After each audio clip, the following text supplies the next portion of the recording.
So hello guys, Suzy here. Okay, so mag-live signal tayo. Okay, so i-upload ko to ngayon pagkatapos ko tong i-record. Okay, so live signal tayo. Okay, so sa BakeUSDT. Okay, live signal tayo BakeUSDT.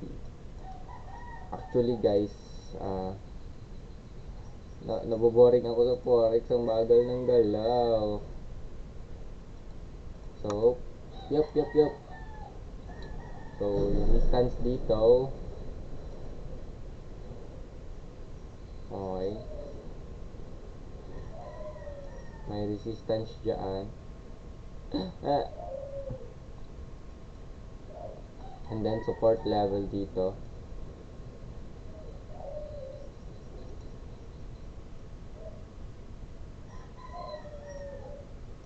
Support level dito. Okay. So, ingay ng manok dito. Live signal to ha. Intraday to. Intraday. So, kumbaga, kailan kaya ito matatapos? Ayaw na bahala sa stop loss nyo guys. Okay. Kung magkano lang i-risk nyo. Actually guys, pwede dito mag-take profits. Pero dito na lang ako. Kasi nga, resistance level. So, sa pagpe-place nyo ng take profits guys, make sure sa next key level yan. Okay, so, yep, confirm natin sa Fibonacci natin.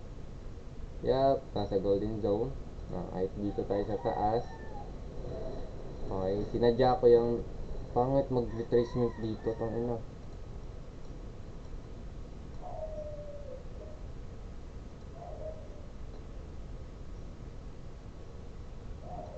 Pangit mag-retrace dito.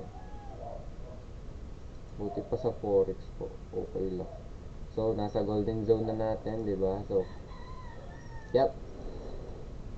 BakeUSDT sell now. Okay, kayo na bahala kung saan nyo i-place yung first take profits nyo. Or basta dito yung